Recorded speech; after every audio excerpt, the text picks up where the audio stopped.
We are streaming. Thank you very much. Welcome to the March 2024 committee meetings of the Dubbo Regional Council. I advise that the Council is now web streaming its standing committees and council meetings live to the internet, and as such, all those present should refrain from making any defamatory statements. Your attendance at this meeting is your acceptance of the condition that your image may be recorded and streamed to the internet, as well as being retained in the archive of the recorded council meetings and standing committee meetings. I now open the March 2024 Infrastructure Planning and Environment Committee meeting, the time now being 5:30. Firstly, item IPC 24/1, acknowledgement of country. Councillor Burns. Thank you, Mr. Chair. I'd like to welcome the Wiradjuri people who are the traditional custodians of the land. I'd also like to pay respects to the elders, past, present and emerging of the Wiradjuri Nation, and extend that respect to other Aboriginal people from other nations who are present.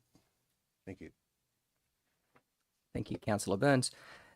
Item IPEC 24/2, leave of absence. First item of business is apologies. I've received an apology from Councillor Damien Mann. Can I please have someone move that apology from Councillor Mann be accepted, please? Thank you. Councillor Burns, second Councillor Chowdhury. It's noted that the Mayor, Councillor Matthew Dickerson, Deputy Mayor, Councillor Richard Ivey, Councillor Pam Wells and the CEO Murray Wood are all attending via audio-visual link today. Nice and clear. Thank you. I don't think we need to move that.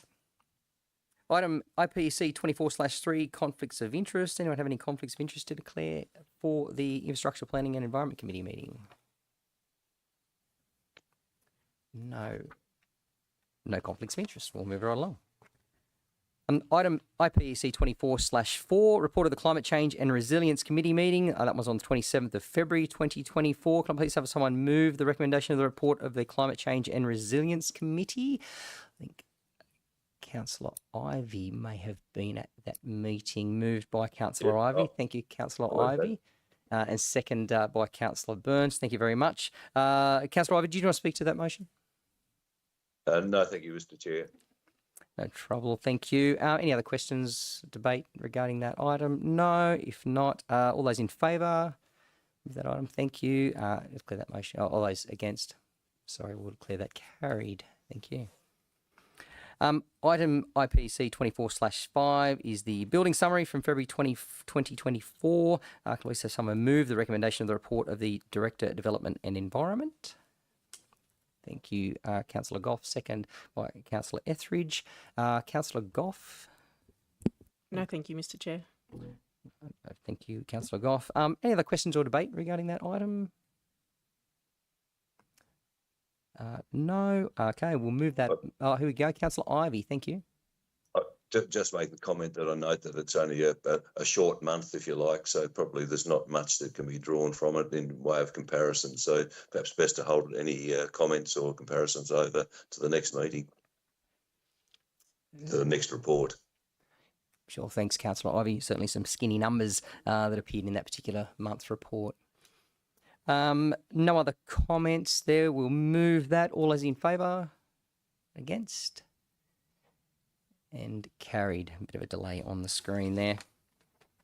Next item, IPEC 24/6, replacement of fluoride dosing system at John Gilbert Water Treatment Plant. It's a project update. Can I please have someone move the recommendation of the report of the Manager of Strategy, Water Supply and Sewerage? Councillor Chowdhury, second by Councillor Black.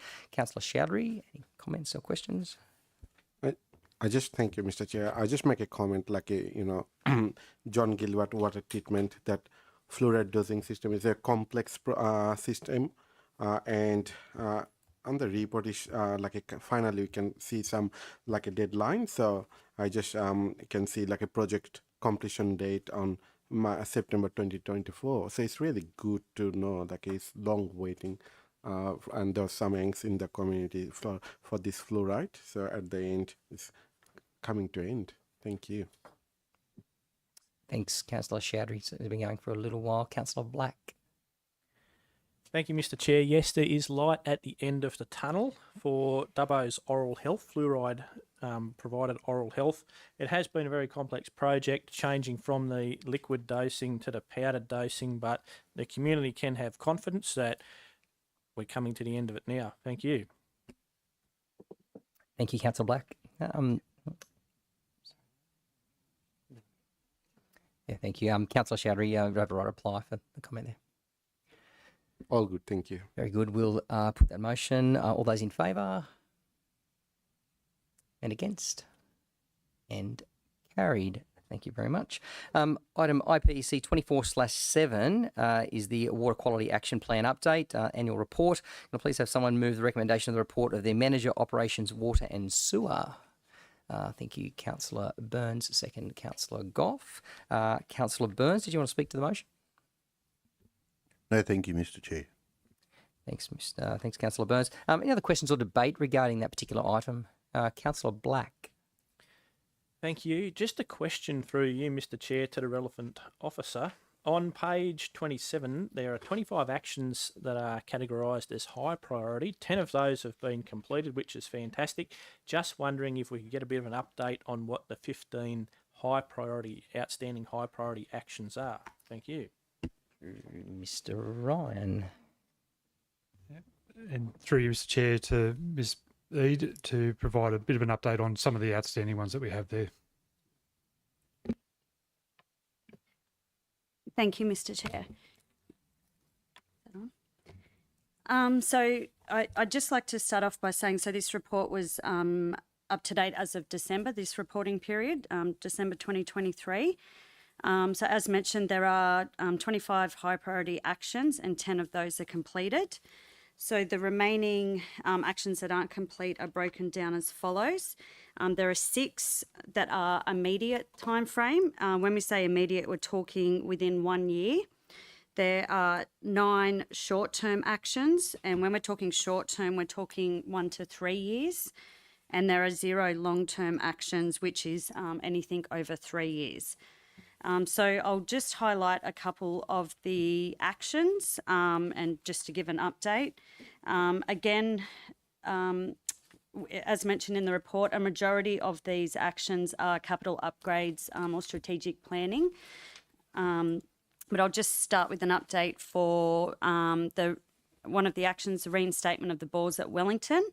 This has been progressing. It's actively, the bore has been refurbished and it's just actively undergoing the underboring. So that one should be completed shortly or within that short-term, immediate time frame. Some of the other actions relate to the filter refurbishment. So John Gilbert Treatment Plant has 6 filters.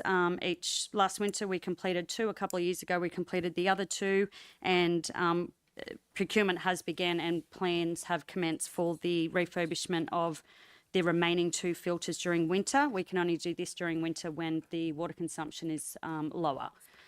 So that's an update on that one. So that's an operational and capital upgrade. There are also some actions relating to procedural documentation. Again, these are progressing with immediate goals. One of them is the development of CCPs for Geary Water Treatment Plant. These actions only came out in the last quarter from the Geary Bore Water Alert Debrief. And Council is actively reviewing and planning for the response procedures for the critical control points to ensure that they are being reached. Is that a good enough overview of yes, Mr. Chair? Thank you, Ms. Eade. That's rather a detailed overview. Thank you very, very much. Have any further questions or comments with respect to that? Councillor Chowdhury? To Councillor over there, Councillor Ivey, got you there. Thank you. Thank you, Mr. Yes, thank you. Just a follow-up question to the issue about the Wellington bores. You mentioned that the underboring was still to be done or about to be done, I think. Is that the underboring under the Macquarie River? And is that progressing or are there some problems with that? Yeah, through you, Mr. Ryan, again, through Ms. Eade. Yep. Thank you, Mr. Chair. I'll throw that to Mr. Godfrey, who's looking after that particular project. There you go. Through you, Mr. Chair. The complex process with the underboring of the Macquarie River. We are undertaking additional geotechnical investigation work into that matter. It's our intention to have that work completed in the next 12 months. if all goes well with the results of the geotechnical investigation. Thank you, Mr. Godfrey. Councillor Ivey, any other comments there or questions there? Yeah, just sorry, Mr. Godfrey, just through you, Mr. Chair, a follow up. As you say, there's some more geotechnical studies to be done. Is it possible, or is it likely that that may cause either a major delay in the timing or some extra increase in costs? And if there's an increase in costing, does that present a problem? Through you, Mr. Chair. Yes, look, the geotechnical investigation and I guess anything to do with work deep underground is somewhat of a bit of a dark art. I can think of other particular projects going on in the community that are not being undertaken by council, which are suffering from geotechnical issues at this time. We have funding for this particular project under the Drought Security Project, which we were awarded in 2019. That was part of that $30 million that we received. We have the ability to move the funds around within that project somewhat. So I am hopeful that at this stage, at least, based on the work that we're undertaking, we'll be able to cover the costs, if there are additional costs associated with that underboring, from that funding. But look, there was a previous attempt to drill under the river in this location before that was eventually unsuccessful. So the proposed work that we're going to do now is going to result in a deeper and a longer underbore, and I have no doubt there will be additional costs associated with that work. Councillor Chowdhury, comfortable with that Thank you. response? Thank you. Councillor Chowdhury. No, all good. Councillor Ivey can read my mind. Relax. It's very good amongst his many skills. No other further comments or questions or debate regarding that item? Councillor Burns, do you want to reply to as the mover of the original motion? No, thank you. We'll put that item in that case. All those in favour? And against? And we'll carry that motion. Thank you. IPEC 24/8 is the annual review of energy strategy and implementation plan. Can I please have someone move the recommendation of the report of the Organisational Sustainability Coordinator? Councillor Black, moved by Councillor Black, second by Councillor Etheridge. Councillor Black, do you want to speak to that motion? Oh, yes, just very briefly. I do note the amount of gas used natural gas to heat the swimming pools, and we've got a 24% increase there. It would be good to get off the gas and get onto electric heating of the pools. If there were any government grants and things like that come up into the future, that would be a good way to reduce our emissions and our expenditure. Thank you. Thank you, Councillor Black. Any other further comments, questions regarding that? Councillor, no, not Councillor Wells. Your hand is not up. No, it is. Councillor Wells. Sorry, I just did it briefly. I was just really going to say that it's great to see that we're moving to zero emissions, and that council adopted that. Just really happy to see that. Certainly is. Thank you, Councillor Wells. Councillor Black, you have a right to reply. No. We'll put that motion. All those in favour? And against? And carried. Thank you again. Item IPC 24/9, the results of in-ground parking sensor and licence plate recognition camera trials. Can I please have someone move the recommendation of the report of the Manager Environment Compliance? Councillor Etheridge, moved by Councillor Etheridge, second by Councillor Goff. Councillor Etheridge, do you want to speak to that motion? No, thank you, Mr. Chair. Thank you. Any other questions or debate regarding that item? Councillor Black. Thank you. For all those watching at home, that's just to note the results of the trial, not to actually proceed with further number plate recognition cameras and stuff like that. Me personally, I am not a big fan of parking meters and parking tickets. I understand that some people need to be ticketed for overstaying, but there's a whole range of reasons why people might go down the street for a medical appointment or something like that and end up overstaying. So just me personally, as a personal comment, not a big fan of industrial scale parking fines. If you get caught with a bit of chalk on your tyre, fair enough, but I'm personally not a big fan of the electronic sweep everyone up approach. Thank you. Thank you, Councillor Black. Any other questions or debate regarding that item? Councillor Goff. Just a question. Why did we undertake this trial? I think it's a good one. Don't get me wrong. I want to understand why. Certainly, and it would be remiss of me to not pass this one through our virtual director, virtual CEO, who's online, to the relevant director. Apologies, Mr. CEO, to our relevant director, who is that item. Yeah, Mr. Wallace. Okay, thank you. Yeah, so that's a good question. So it actually came from our community strategic plan as an action, and also through our council smart strategy, our smart region strategies. And what we had to achieve was to identify a priority for council to investigate and implement smart systems and processes for the management of public parking. So that was the intention behind it, to do what we do more efficiently, and to get that turnover in those areas where car parking is more sought after. And that's really the intention behind all of this, and that's where it came from. Thank you, Mr. Wallace. To you, Councillor Dickerson. Sorry, I'm assuming that Councillor Goff didn't want to go further. She was still asking a question there. If Councillor Goff's finished. Yes, thank you. She has. Thanks you. Thanks, Mr. Mayor. Thank you. So the only thing I'm a little bit confused about is that we've got a recommendation that we note the initial results, but we're not giving any direction. So we're not giving direction to not do it any further. So Councillor Black said wasn't a fan of it. So we're not giving direction not go further, and we're not giving direction to continue on with it. And I do wonder whether we'd be better off as councillors to make a decision to either not proceed with any further trial in this scenario, or to actually say continue on with this trial. At the moment, it just seems like it's hanging, and I'm not sure if that was done deliberately to let councillors make a decision to give some direction on it, or whether the staff have got a plan to go further with something different along those lines. Thank you, Councillor Dickerson. I'm going through the virtual CEO. Again, I'm going to pass the one back through to the director, Mr. Wallace, again there.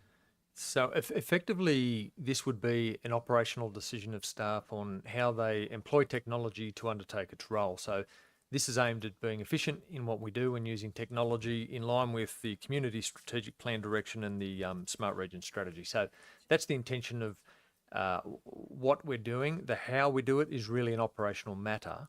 If it was deemed appropriate by council, we'd be more than inclined to come back to council to bring council on that journey. So that wouldn't be a problem. But as it stands, I would see it as an operational matter. And as we stand at the moment, we're not looking for direction. So we've got a couple of different capabilities before staff that we can employ.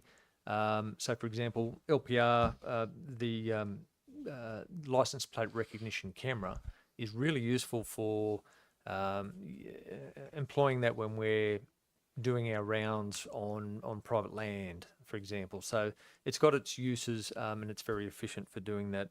The current contract with in-ground sensors is still in play for another period of time, so that might be in the order of 18 months. So that's something we're anticipating. Whilst ever it makes sense that we continue with that technology, that's the plan at the moment. But there's always reasons for us to assess that as we go along. So, for example, the other day, 3G was turned off, so we needed to find another solution for that. So that's the sort of thing that can change our plans, and we might be forced to adapt and to do so quickly.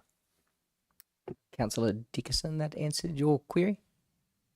Yes, so thank you. So it obviously was not designed to gain direction from councillors. That's fine. So it's an operational matter. Of course, if we did feel strongly one way or the other, we can obviously give that direction to our staff. And it sounds like operational matter, and they'll proceed accordingly with whatever technology they deem is best. So I'm comfortable with that. I was quite happy with the trial for both the in-ground sensors, and certainly I sat in the car for the street trial when they went on with the number plate recognition. I was quite impressed with that. And I've certainly had some feedback from some people with the in-ground sensors, some people not happy about them, but they weren't happy because they overstayed the regulations. And I think that's okay. If you do overstay, this is a way to catch those people. But I'm quite comfortable with the staff having the responsibility of deciding which way it goes unless any councillors feel strongly about it. Thank you, Mr. Chairman. Thank you, Councillor Dickerson. Do we have any other questions or debate regarding that particular item? Councillor Black.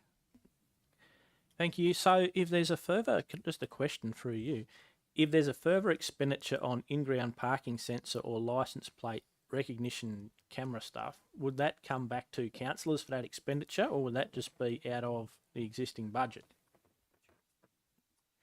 Through Mr. CEO, going to the director again. My answer to that would be that would be an internal matter. If we were looking for an expansion of funds, and I'm happy to be overridden by Mr. CEO, but if we were looking for funds outside of the operations as they currently are within the budget, that would need to come to council.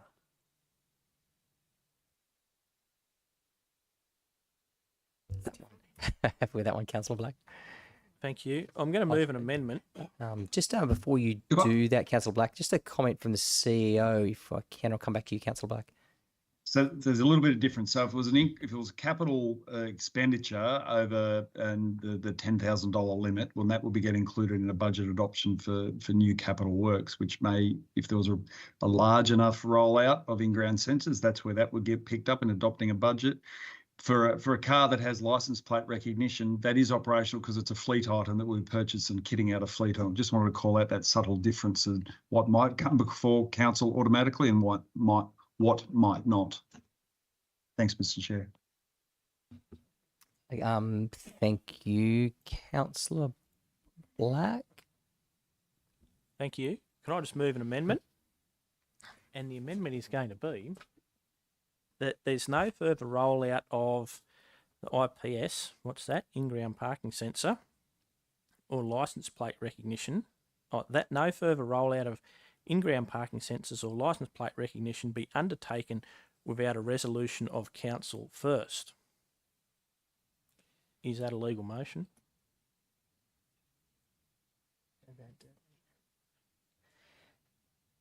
Just running that through governance, Councillor Black. If I could, Chair. To you, Mr. CEO.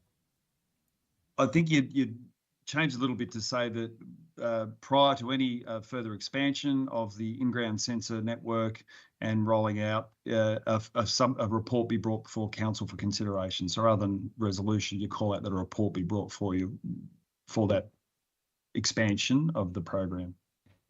Councillor Black, comfortable with that wording? Sounds great. So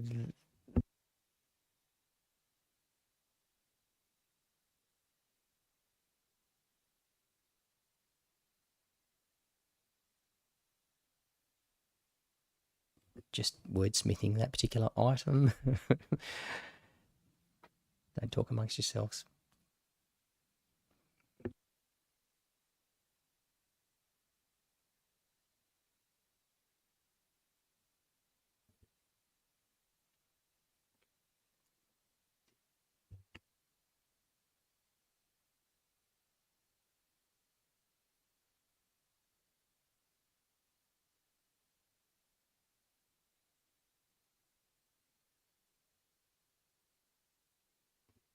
Councillor Black, just rewording this for you, or just repeating this back to you, that prior to any further expansion of the IPS or licence plate recognition program, a report be brought to council for consideration. Sounds great. Very good. Do we have a seconder for that item, Councillor Etheridge? Councillor Black, did you want to speak to that recommendation there, or that item? Yes, I would. Thank you.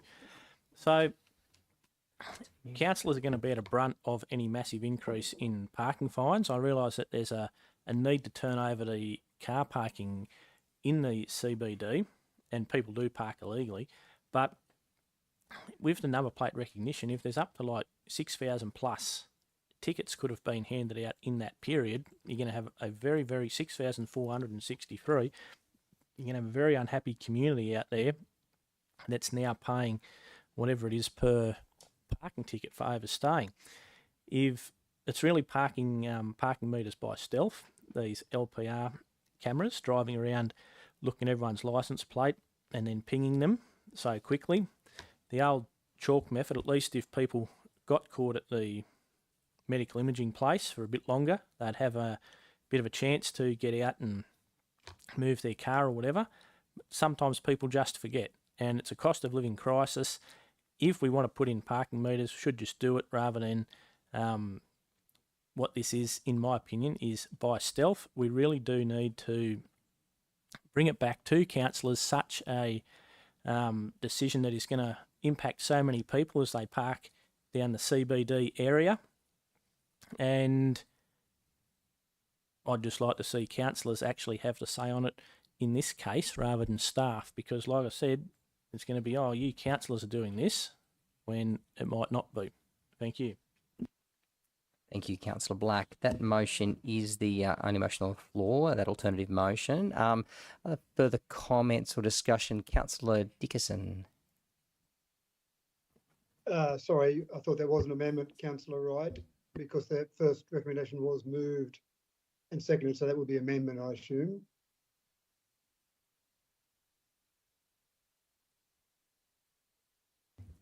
Councillor Dickerson, I believe it is a different motion to what's in the report. But the first one had already been moved and seconded and discussed, so the first one's still sitting on our book. So either that's an amendment, or the first one will have to be defeated for Councillor Black to put an alternative motion, but I would see it as an amendment.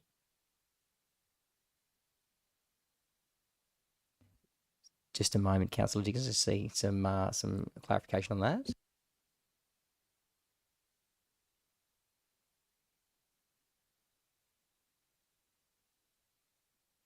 So I might just go through to you, Mr. CEO, just to get some clarity on that, just with respect to the fact that whether it should be noted as an amendment to the original motion or an alternative motion. No, because you've moved the original, which was to note. So this would be, and I do think Councillor Black called it up as an amendment rather than alternative. It will be, you'd have an additional number 2, and then that, because it's not a negative, that fits with the original recommendation. So recommendation is note the initial results of the trial, and then this one calls out that for further action, a subsequent report will be brought to council. So I think they're complementary, and it would be an amendment as the neatest solution. Okay, so I am just going to get a bit of clarity on this for you, Councillor Black. So being an amendment, the original recommendation was that council note the initial results of the in-ground parking sensor and licence plate recognition camera trials as point 1, and point 2 then be the second item, that prior to any further expansion of the LPS or license plate recognition program, a report be brought to council for consideration. So that would be the amended motion. That. Okay, so we will, Councillor Black, you've moved that. Councillor Dickerson, again, sorry. Okay, so now that's cleared up. So now I'll speak against the amendment. One of the things that we hear constantly from our businesses through the main street is that they need turnover of vehicles, not cars left out the front of a business tying up a car parking space. And there is a cost of living pressure on all of our residents, but that includes our businesses. And some of the businesses down the main street certainly do talk about doing it very tough at the moment.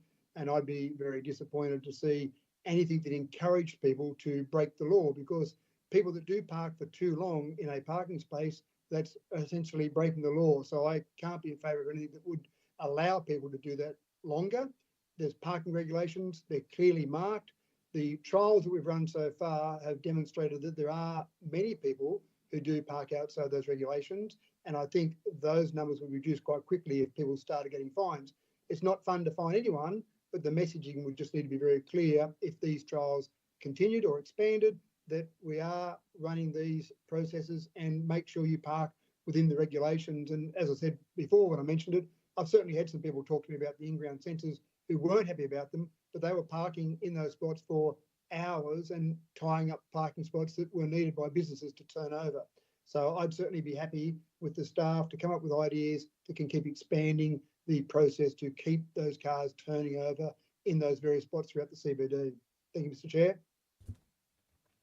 Thank you, Councillor Dickerson. Any other questions or debate regarding the amendment? Councillor Ivey.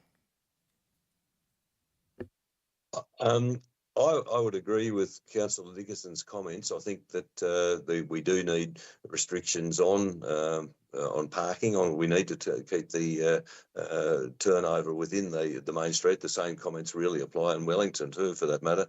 But having said that, I don't see that the amendment really defeats that idea.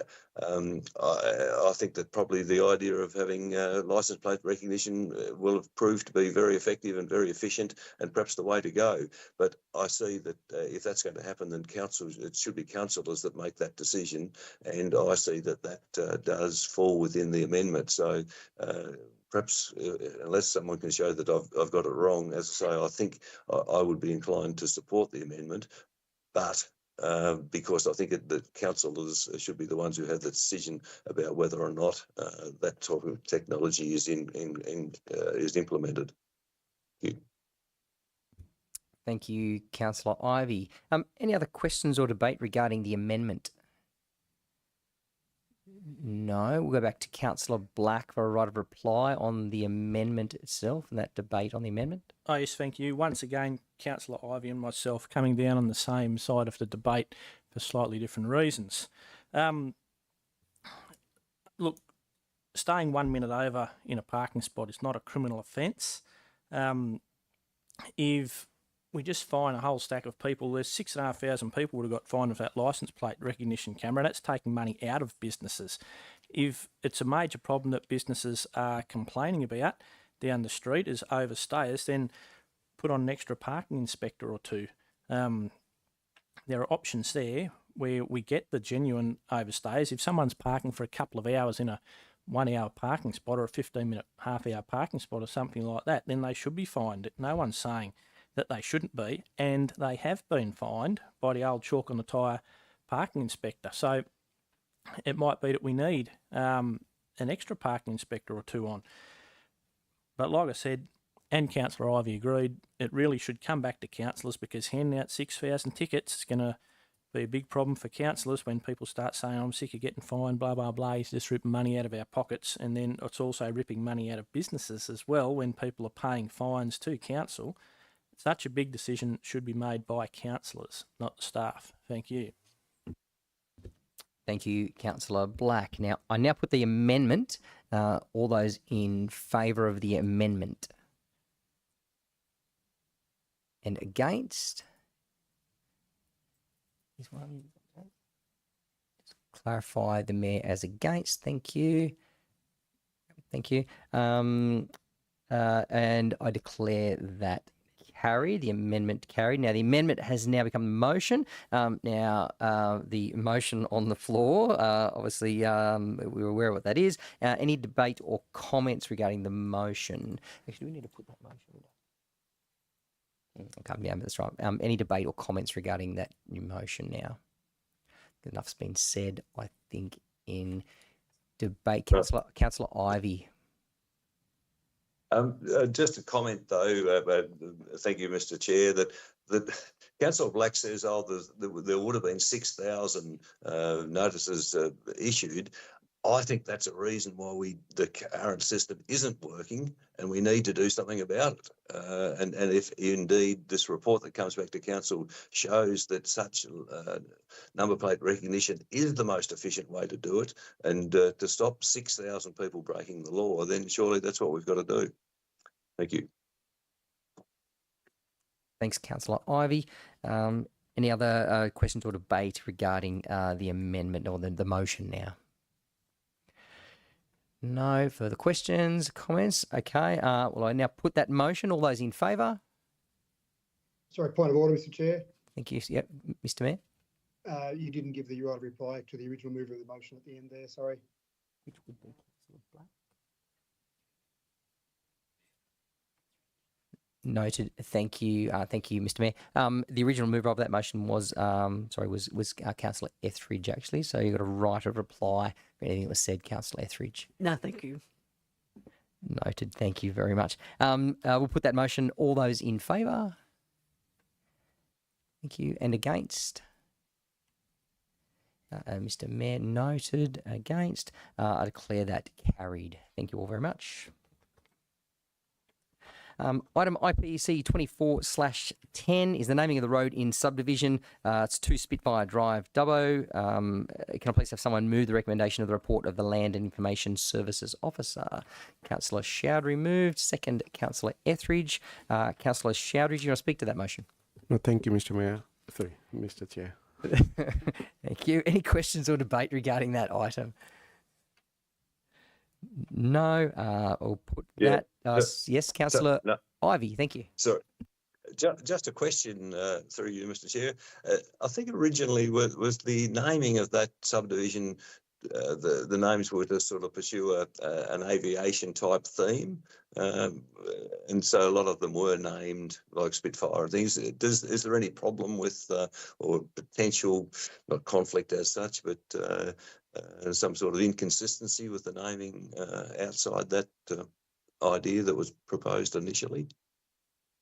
I'll pass it through to Mr. CEO, although I do believe the that is the case regarding the aircraft themselves, or that sort of theme, and this naming is along those lines of an Australian-built aircraft. Through you, Mr. CEO. It's more related to not just aircraft, but the Royal Australian Air Force aircraft related to that. But beyond more detail, I'll throw to Mr. Wallace, if I could. Thank you. And there's not much more detail to add after Councillor Wright's summary that so Woomera was actually an Australian manufactured military torpedo and dive bomber aircraft. So it was designed and used for World War II. So it is along the lines of the RAF thing. Thank you very much. Good clarification. That'll be a future trivia question for you, Councillor Ivey. Any other further comments or debate regarding that item? No. We'll put that. All those in favour? Thank you. And against? And carried. Thank you all. Next item for consideration is in the Infrastructure and Environment Committee is a confidential item. Can I now have someone move to defer item IPC 24/11 to be dealt with at the end of the Corporate Services Committee in confidential session, please? Councillor Etheridge moved. Second, Councillor Burns. Any questions or debate regarding that particular one? No. We'll put that. All those in favour? Thank you. And against? And carried. As this one's been moved to deal with in the confidential item after the Corporate Services Committee, I declare the Infrastructure, Planning and Environment Committee meeting closed at the time being 6:08 p.m. Thank you all very much.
Okay.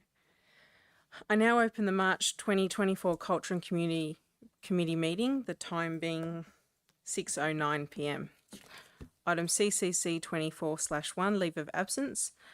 Councillor Damien Mann is at leave of absence. Can I have someone move that? Councillor Chowdhury, second by Councillor Etheridge. Also note we have Do we need to do all that again? No. Moving on. We know who's online. Item.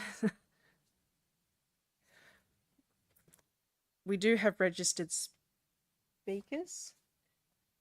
Madam Chair, just a point of order. Of course. We didn't vote on the leave of absence.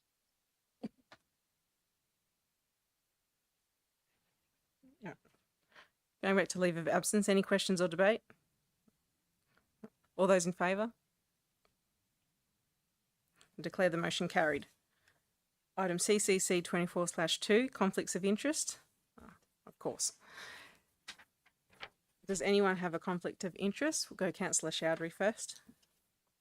Thank you, Madam Chair. I have item CCC 24/3, Dream Festival 2023 and beyond. I'm non-pecuniary less than significant. I'm a volunteer for cross-cultural carnival and Wellington multicultural event. Thank you. I'm staying in the room. Is there anyone else? I do have. Oh, okay. And then there's my own for the CCC 24/3, the Dream Festival 23 and beyond, as my business is involved in the Dream Festival. And I'll be staying in the room. Less than significant, non-pecuniary.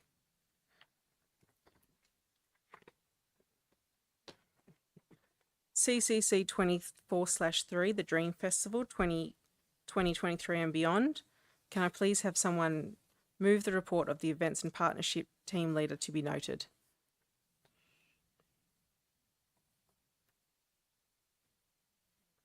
Just kind of point of order, Madam Chair, with regards to the public speakers of the gallery there. We've got a couple of registered speakers. I thought we were moving it first and then we...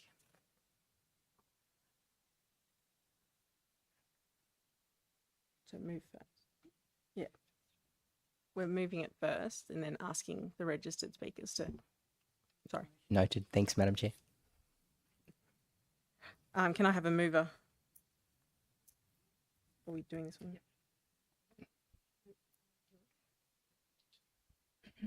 Councillor Burns. Second to Councillor Chowdhury. We have two Sorry, registered... just another. Sorry, Madam Chair, another point of order. The recommendation in the business papers is the council determine the pathway forward for the Dream Festival. So I thought we would have had to move the direction that council was taking, whether we support it with additional funds, we keep running it internally, the actual direction. So my understanding is the recommendation in the business paper is really just for councillors to then make a decision on that. So I don't think we can just move the recommendation.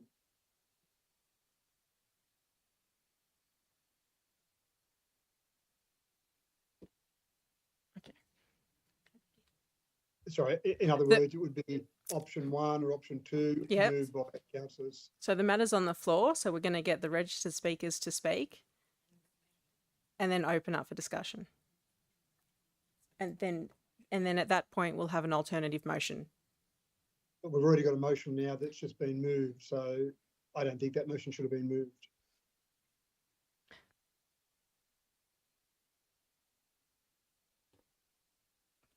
Go through to the CEO. Yeah, so it is moved, but you won't be able to stay. You'll have to defeat it. So that's not a problem to kickstart the debate because we don't know. Well, I'm virtual, so I haven't been a party to any potential alternative motion. So we've moved this one. Just so councillors know, that will get the public speakers speaking to it who have registered, and then councillors, you will have to defeat this one and then move a subsequent alternative motion. So that would be the process to go through from here. I think that would be acceptable under the Code of Meeting Practice, Mr. Mayor. So just a question with regards to a motion on the floor, just following up from Councillor Dickerson's comment there. There's not a motion on the floor yet because council hasn't provided an option for a motion. Would that be correct? Through to Ms. Rouse of Governance. The motion in the business paper has been moved, so the matter can be on the floor, and we would invite the public speakers up at this point, or Ms. Chair would invite the public speakers up at this point. essentially the motion that is on the floor from the council report does not give a direction, so it would be invalid to vote on it one way or the other. I expect there would be an alternative motion following the speakers and debate. Thank you. Can I invite them So, up? Madam Chair, if I can butt in again, I apologise. That what Ms. Rouse said then seemed to be slightly at odds with what Mr. CEO said.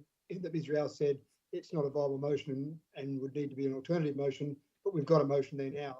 I don't think we can have that motion on the books at the moment. Given what Ms. Rouse just said then. Because you can't have a motion then just skip an Reassured by alternative motion. governance that this is okay to move forward, and we can start asking. Yeah, we have 2 registered speakers on this item, and each speaker will be given a maximum of 5 minutes to address the meeting. The first speaker I would like to invite up to address the meeting is Kelly Jenner.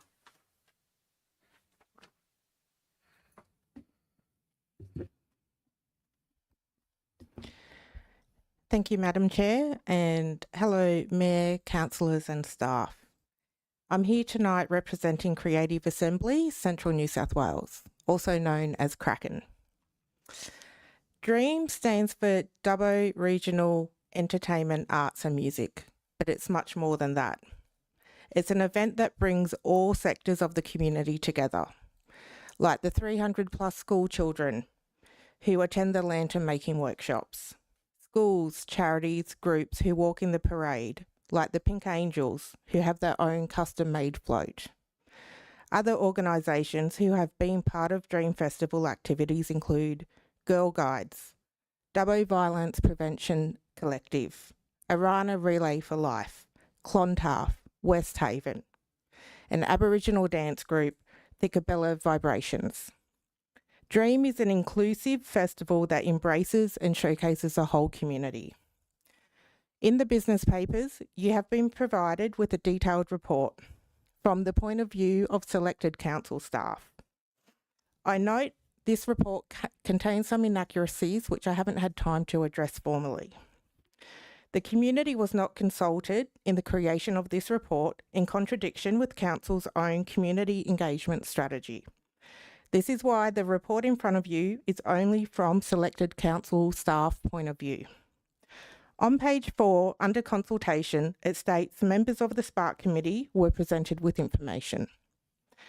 An information session was offered only after I raised the possibility of DREAM being cancelled at a Spark Community Committee meeting. This Spark meeting was the first time Council's own cultural staff learnt DREAM may be cancelled. So it's not only the community that weren't consulted, it's Council's own cultural staff. There was no proactive outreach to the Spark Committee about the Dream Festival. This report also notes under consultation there were discussions with Orascon, Kraken and SOMAD. One email or a 5-minute phone call does not constitute consultation. This lack of genuine consultation is a missed opportunity of collaboration. If the council and community work together, we can find a way forward to keep the dream alive for the 12,000 residents who participate or attend. DREAM delivers multiple actions in the council's adopted Spark Cultural Strategy. Without DREAM, more money and time will be needed to determine how actions will be implemented in other ways. Each year, the Dream Festival attracts more than 5,000 overnight visitors and sees an additional 17,000 people from the Dubbo region and surrounding areas attend over a 10-day event. This level of visitation is estimated to provide an additional $5.5 million to the overall Dubbo regional economy. That is a quote from a media statement on Dubbo's own website.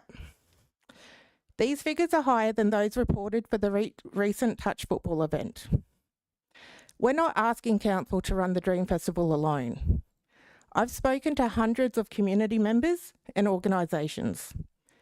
We have already identified local professional lantern makers who have been part of Vivid, event managers, and many community organisations who want to be a part of Dream. I'm here tonight to say we can do it together, but we need time. Time to brainstorm with other creatives and organisations. Time to meet with the schools and the community groups. Time for genuine consultation. Time to present alternative options than the ones presented to you by council staff in this report. Which is why I'm asking you to delay any vote on the future of Dream Festival until the April ordinary meeting, allowing time for genuine, transparent and robust consultation on solutions. If you say no to Dream, you are saying no to schools, organisations, charities, businesses and 12,000 residents who love the Dream Festival.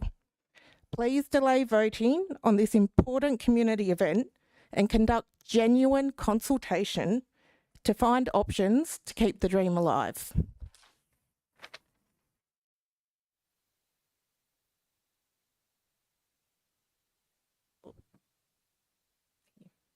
I'd like to now call on Jack Randall to address the meeting.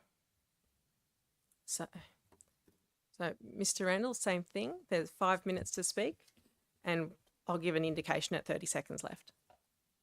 Thank you.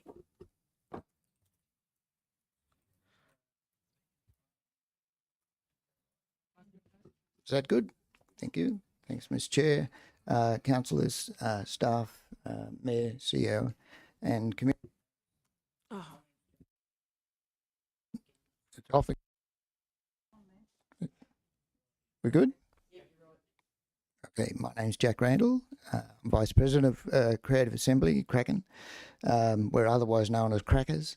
And in my response to the report before you, I might duplicate some of the things that Kelly's mentioned already, and I'm going to go ahead anyway because, and that'll give you an idea of the scramble that we've had to do to respond to the report, which is before you. So there's a Dream Festival is a signature event, and it takes, as Kelly said, a wide range of community groups, artists from across the LGA. It gives us a platform in which to showcase the stories that we are as a community. There are people of all ages and backgrounds coming together in public spaces celebrating who we are, a festival as diverse as our community. In this, it deserves council support. The report before you says, and I quote, "The Dream Festival is a large-scale, high-impact, multi-event festival."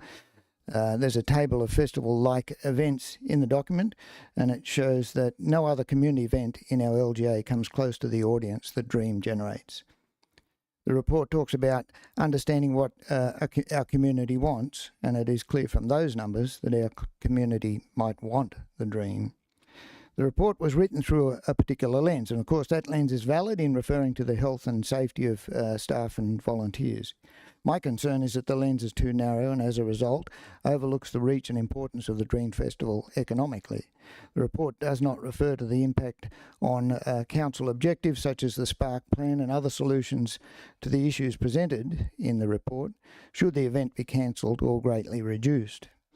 The report also discusses, and I quote, 8 mass participation sporting events over multiple years with the economic impact in 23-24 estimated at 10.2 million. In 2021, a council media release stated that the Dream Festival annually attracts more than 5,000 people overnight.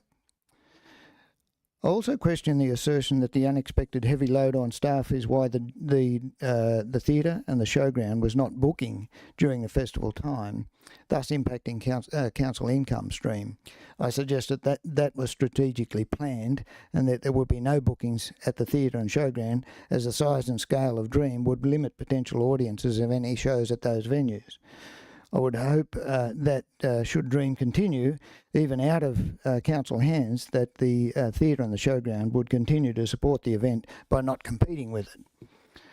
A 2020 events research report states that one of the biggest impediments facing event organisers is the attraction and retention of volunteers. The key issue was that volunteers were not engaged in the planning and designing of Dream 23 in any meaningful or ongoing way, and that we were called upon when there was grunt work to do. There was inadequate buy-in or ownership. Volunteering requires relationships, and the time it takes to secure volunteer relationships could well be offset by the workload benefits generated. The anecdote quoted in the report, one of the volunteers struggled to carry a lantern, suggesting that volunteers be paid in future to carry them. This relates to two very large and heavy items from Lismore that required a person to stand inside the lantern as a costume. It was heavy, uncomfortable, and with limited vision. It was suggested that these two lanterns be worn by suitable personnel who could be paid. A simple conversation to community members who were there, who actually participated in the lantern parade last year, would have dispelled the erroneous assumption that all lantern carriers be paid. A risk that the report does not state is the cost of walking away from the lessons learnt by council as a result of managing the festival last year. There is a valuable cultural, intellectual and strategic asset at risk in abandoning Dream at this point. Of course, taking those lessons learnt, Dream should be done differently, with a consultative volunteer committee or a festival director, supported by council expertise and resources as a key feature of design and delivery. The numbers in the report show that the people of Dubbo do want a Dream. The creative community have alternatives to those listed in the report. So keep the Dream alive. Thank you.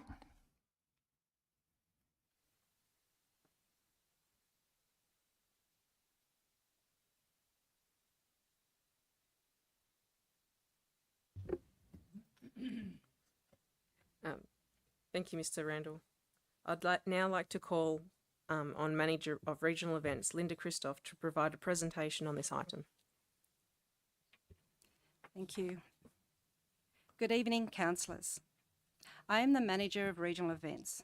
I have 36 years' experience working in the events and cultural sector in Canberra, Sydney, Wollongong and Dubbo. I feel I am well placed to present the report to you today. First and foremost, councillors, the report does not ask you to turn your back on the Dream Festival. Rather, it places an insightful lens on the event out of the hands of a volunteer organisation and the challenges faced in the hands of Dubbo Regional Council.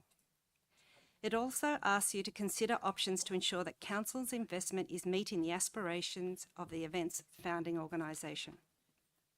The greatest challenge for Council is that under the current structure, we are not resourced for event delivery. It meant that 2 staff members from the events unit were diverted from their roles for 7 months. The focus during this time was to ensure that as many individuals and organisations from our arts and cultural sector were invited to participate in the event. As a result, we delivered a 10-hour program inclusive of live entertainment, children's activities, markets and a lantern parade. However, the event was delivered at the expense of strategic support for local events. Planned industry development workshops did not proceed. Strategic marketing activity planned to help drive visitation to local events did not proceed. We diverted our focus from supporting local event organisers to curating, producing and delivering the Dream Festival. We also hit the pause button on strategic event attraction to help secure events for our local government area, activity to drive conferences and business events to the region. Another challenge faced was recruiting 60 volunteers needed to carry lanterns in the street parade.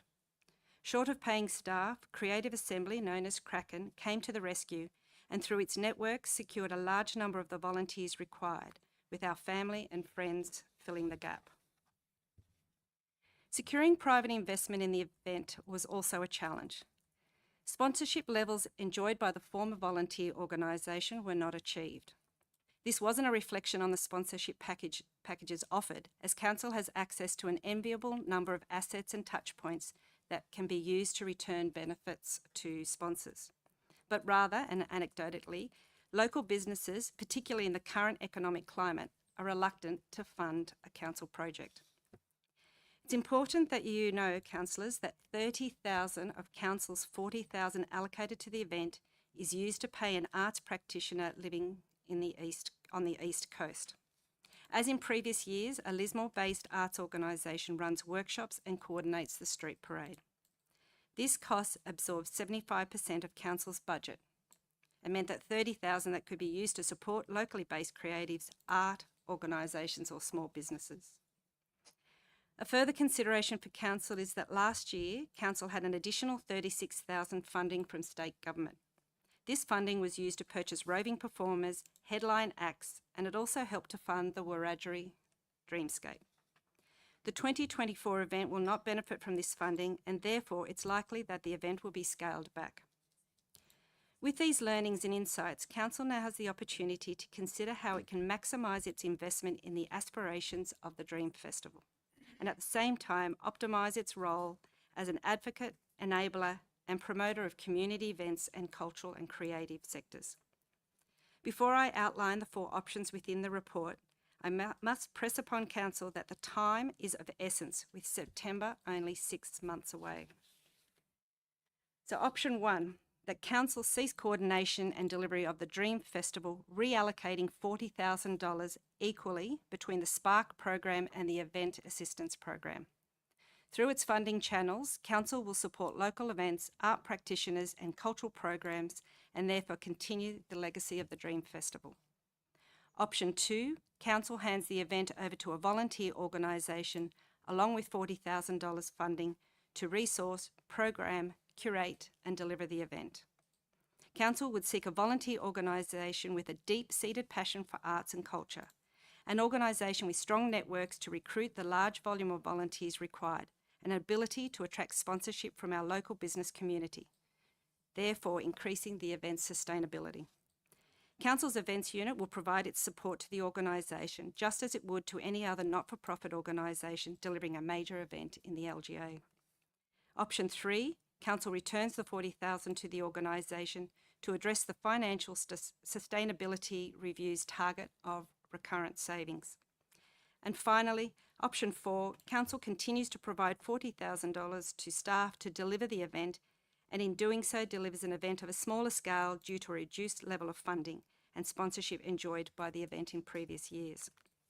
From May from council staff will focus on delivering the event, placing strategic event support and attraction on hold until October.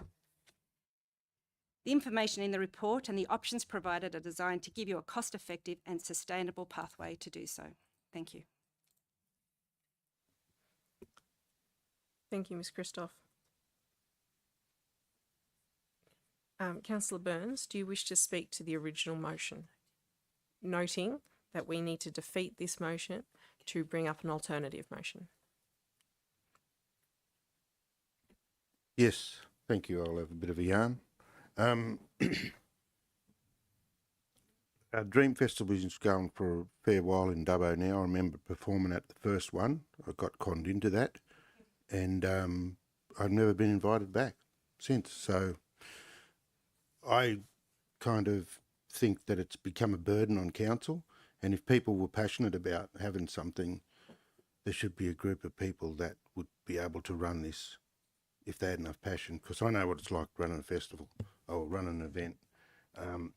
So I don't think council's here to prop up festivals. I think that festivals should be run by passionate boards. That's all I got to say. Oh, I do want to say one other thing. I only found out today that the festival works with off-country cultural dance group. They're not even Wiradjuri. So that's a bit of a kick.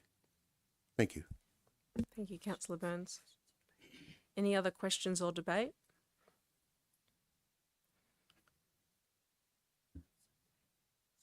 So all those in favour of the motion as it stands? All those against? I declare the motion defeated. Do we have an alternative motion? Councillor Chowdhury? Thank you, Madam Chair. Yes, I have a alternative motion for CCC 24/Dream Festival 23 and beyond. Read as that a community group or other body deliver the Dream Festival. Number 2, that council provide funding support to a maximum $40,000 to the community group or body for the organization, planning and delivery of the festival based on council procurement practices and appropriate funding conditions set by council. Number 3, that council provide event support in line with the standard practices in addition to that 40,000 funding. Can I have a councillor second that alternative motion? Councillor Wright? Councillor Chowdhury, do you wish to speak to that motion? Thank you, Madam Chair. I would like to thank all the committee members tonight come here to support Dream Festival. Thank you. Also, Madam Chair, the tonight the speaker tonight highlighted how all the committee groups come together during this festival. It's amazing. And also Madam Chair, I would like to bring some media online media information. 2018 16,000 visitor came attended a Dream Festival. 2020 20,000 visitor, and 23 there was a 11,000 visitor. So I think it's amazing the amount of people are coming into our town and celebrate this a big event. Also the tonight report is showing funding and council staff time, and I appreciate the staff timing for this event, but the report is the revenue data is missing. And also in Dubbo, LGA, many families coming from big cities and other countries. Accessing such a big event is great loss for our community. So I would like to request all the my fellow councillors to support this alternative motion, and also I'd like to echo with the committee member. Let's work together and keep the dreams alive. Thank you. Thank you, Councillor Chowdhury. Any other questions or debate? Councillor Wright. Sure. Thank you, Madam Chair. Look, I too just wanted to thank Ms. Jenner and Mr. Randell for being their comments known. Both are in the Spark committee and both very active members of that committee, and certainly active in the cultural community in Dubbo, cultural and arts. This is obviously a difficult one, and I guess just want to say straight up that I certainly acknowledge that Dream has a place in our cultural calendar, and I don't think any of the fellow councillors here probably disagree with that fact, and I don't think this is actually about pulling the rug or cancelling or council cancelling an event, and I don't really see this as any different to the original committee back in about 2020, I believe it was, handing over the running of the event to council because it had outgrown their capacity to run it, and this is very similar to where council sits at the moment. We've got an event here that is probably beyond the capacity for council to actually run and continue to operate, with the other areas of operation that they need to. I know just talking to previous members of Spark, previous members of the original Dream Committee, and certainly some council staff that were involved in this particular event, that they both had different challenges, but one of the challenges that both had was manpower, and council have a different issue, I suppose, to a volunteer group. But I understand that council really did struggle to get manpower, and some of the comments that come from different people who are involved were the fact that it's much easier for a volunteer group to bring in other passionate volunteers than it is for a council. I know a lot of people look at council and say, you've got a pretty big budget, why don't you just pay people and do it yourself? But it's not always about that, and it's the same with sponsorship of these types of events as well. I think community look at council thinking, well, you don't need sponsorship, you've got plenty of money, you can run it yourself, but that's not always the case, and I do tend to find that volunteer groups are far more successful in garnishing sponsorship from local businesses to support than big industry like Dubbo Regional Council. So going forward, gaining sponsorship and support and buy-in from the community will be a really important part of this. talking to the community, I always seem to struggle. They seem to struggle with the identity of Dream and what it is. And we know that entertainment, arts, and music is the theme, and a bit more. And I ask people what Dream is, and some people tell me it's a lantern parade, and some people tell me that it's a few workshops or a couple of concerts around town. And Wellington people will tell me that it's about Fongleys Lane. But it's a bit of everything, I guess. And there is that struggle with identity. But nevertheless, each of those events does bring something to the city or to the region. But looking at a number of those events, I think that they could nearly stand up on their own. Look at Zakustik, could nearly be a standalone event. Fongleys could nearly be a standalone event. I know there's some ridiculously passionate people at Wellington that love that Fongleys event, and a lot of people from Dubbo head over to that event. I'm sure Councillor Ivey could attest to that as well. And certainly the Lantern Parade as an event on its own is a significant event that draws, as we said on the report there, around 11,000 people attended that, courtesy of some mobile phone tracking, I believe, that showed the numbers there. So certainly there's some support from the community.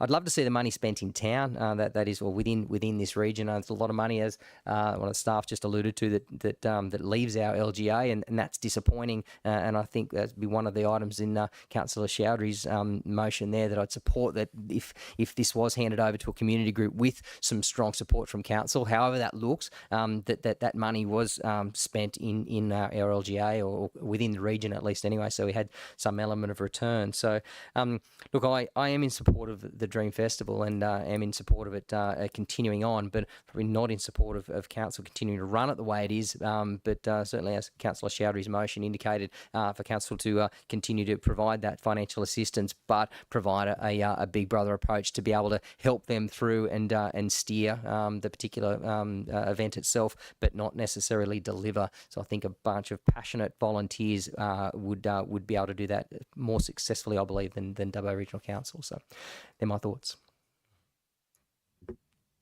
Thank you, Councillor Wright. Councillor Dickerson. Thank you, Madam Chair, and thank you too for Kelly and Jack for coming on and talking about Dream. And I wrote my mayoral memo over a month ago talking about Dream, and I did say that the Dream Festival is a testament to what we can achieve as a community, but without the people to run it, and without the funds to run it, the Dream can quickly become a nightmare. And I did say in that column, and I talked about it on social media on my podcast, that I wanted the community to reach out to your favourite councillor and talk to them about what the Dream meant to you and how it can continue on with it. So that's happened, which is absolutely fantastic. And again, I did say no decision had been made, and it hadn't at this stage, and still hasn't been made and won't be made tonight. One of the things I do like in Councillor Chowdhury's motion is the idea that a community group or other body run that, because I think it does put too big an impost on our staff to run that. So that's fantastic. The funds, I agree with Councillor Wright, it would be nice to see those funds spent in the community, and even have some plan to slowly get to the stage where we or that group weans off those community funds, because there's lots of other great events, and it would be fantastic to give all of them $40,000, but that's not practical. So it'd be nice to be able to spread some of that money around over time. I do have one question though, and as much as I do support Councillor Chowdhury's motion, the only question I have is it doesn't address the decision on how we would have a group. So I do want a community group to run Dream. I think that would be fantastic.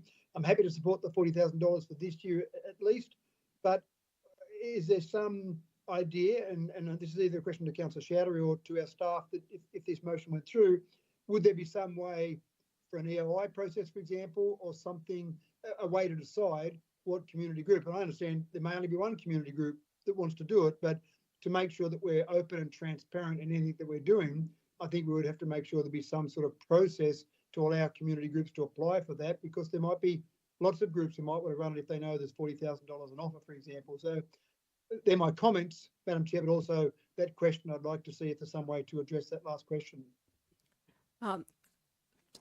Just to clarify what your question is, sorry. Certainly.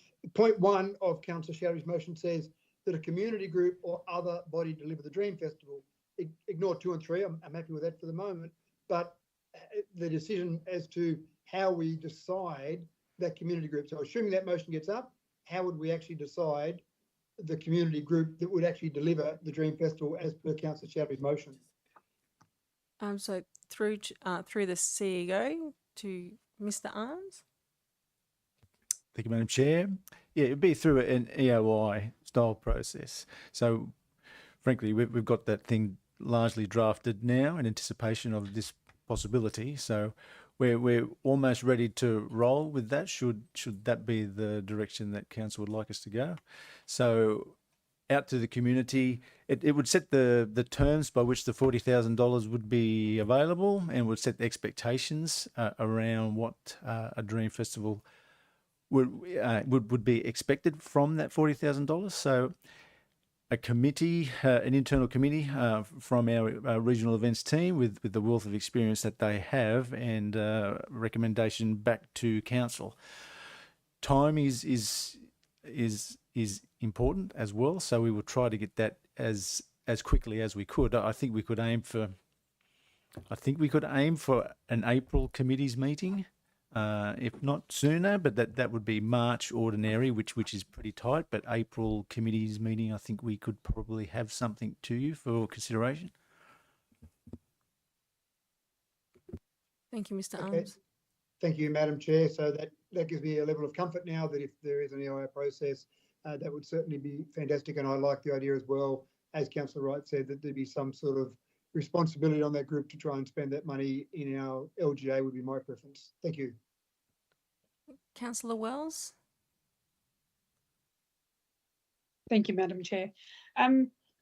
Just wanted to, I've got one question and one comment, and my comment is about if we're going to go out to community to do an EOI process, that we probably should not avoid it, try not and have a missed opportunity where we can look at collectives, because it might be a huge impost on one volunteer group or one NGO or one, one group in volunteer group. Whereas we could look at collectives and allow that as part of the EOI, so that you can have a number of, the more the merrier in my view. The more people who are willing to put their hand up and work together as a collective would probably be something I would encourage that is put into the EOI process. But that's just a comment from me. My question was, or is, that I think that council, on top of the 40K, is also looking at in-kind supports and services, which, through you, Madam Chair, to the CEO, what do those in-kind supports look like? Just through to the CEO. I'll add a little bit, and then I'll throw to Mr. Arms and his team. Certainly be things like we do traffic control planning.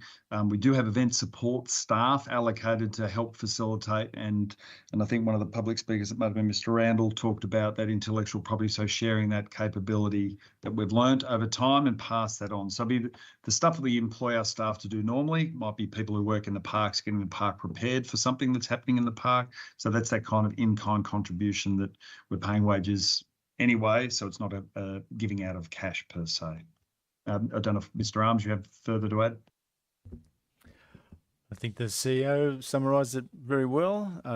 I would just add that's what we do, right? So that's how we're structured. That's the passion of our staff. It's where all of our strategic documentation is focused and directed. The motion as it stands at the moment stands in line with how we do our business.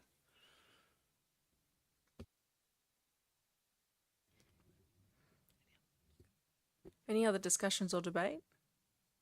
Councillor Black.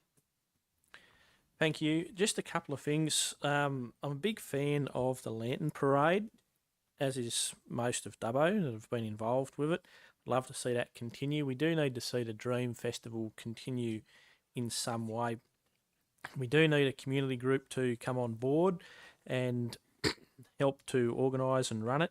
And I'd be in favour of deferring this decision for a fortnight to see what came out of the woodwork with regards to the creative community and organising a committee before we made a final decision. And the 3 events from last year looked like on paper they were pretty good. I know that the Lantern Parade that I went to was fantastic, really well attended. Everyone had a good time. Food vendors made some money in the park. I would have thought that, a bit like school teaching, the first year that you teach something and you bust your guts, you have to set it all up, but then after that you can just roll out, regurgitate the same year after year with a few little tweaks. And I would have thought that might have been the same with the 3 events from last year, that all the hard work had been done, Zoo Acoustics and the Lantern Parade and the Silent Disco, that it would be a lot easier the second time around. But anyway, I'll vote against this just because I'd like to rather defer and see who came out of the woodwork in the next 2 weeks, approach council with regards to forming a community committee of creatives to possibly carry on the Dream Festival. Thank you.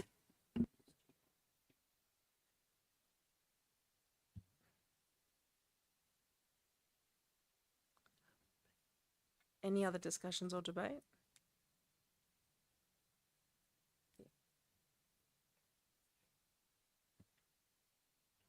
Go for it. Thank you, Mrs. Chair. Could I please just check, would the mover and seconder like to add the words following the debate into number 1,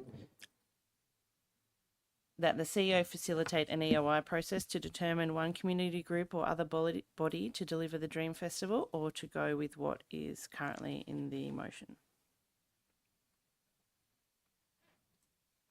So just a question. Sorry, currently the motion reads as Currently, slightly point 1 reads that a community group or other body deliver the Dream Festival, but following the debate here, there's a suggestion that it might be changed to that the CEO facilitate an EOI process to determine one community group or other body to deliver the Dream Festival. I need a little bit clarification, because isn't we thinking collective of people? So if we say one group, isn't that have a big burden of them? It's your motion, so you can make changes, but I just picked up that you were seeking a bit of clarity. as seconder, I'd be happy with that amendment for the CEO to seek expressions of interest from a group or number of groups. Yeah. Yeah. I would assume if someone's very passionate about it, you would go then join said committee to get involved. You can leave it as is, or you can make the change. Would you like to add the alternative? Yeah. Can you a little bit The explain? amendment. Yeah. Can you explain difference between two again, please? Yeah, so currently number 1 reads that a community group or other body deliver the Dream Festival. There is potential, following what I hear in the debate, that it be changed to that the CEO facilitate an EOI process to determine a community group or other body to deliver the Dream Festival. So isn't that committee groups then as per the current one? So how this committee group will come? Like, isn't there'll be EOI process anyway, or do we need to add that EOI process?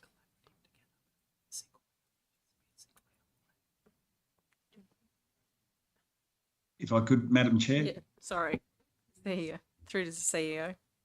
Just, Councillor Chowdhury, what Ms Rouse is saying is that there was a conversation about, at the current, we're just saying another group deliver it, but there's not a clear direction in the resolution to say facilitate some form of EOI process. That what Ms Rouse was trying to give clarity to, that's a direction for us to hold such a process. You heard we're going to do it anyway, but just to make it clear that that's your decision to instruct me, therefore the organisation, to facilitate an EOI type process. And it's not limiting it to one group, it's a group or other body. So it's quite broad enough to capture some of the concerns you've talked about, being a collective approach. Yep. All good. Happy to move. Yeah. Happy to add that. Councillor Wright. And as seconder, yeah, happy to support that. Yeah. Thank you. Any other further questions or debate? So I have the alternative motion in front of us. All those in favour? Sorry, just point of order again, Madam Chair. Right of reply again for the original mover. Sorry, you're quite right. Can I have a right of reply from the original mover, which Councillor Chowdhury? No, all good. Thank you, Madam Mayor. Yeah. Every day of my life. All those in favour? All those against?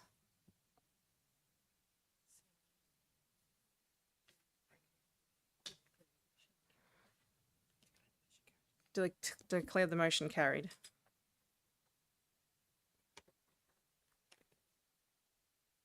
Got all that?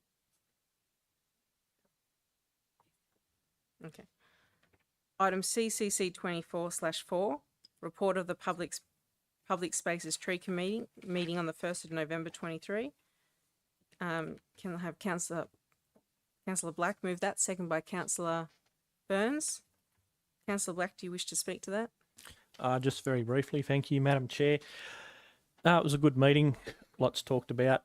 And just in relation to some of the stuff that was brought up at the Tree Committee, I've read some news articles in the last week or so about different cities that are putting a lot of money into funding tree planting.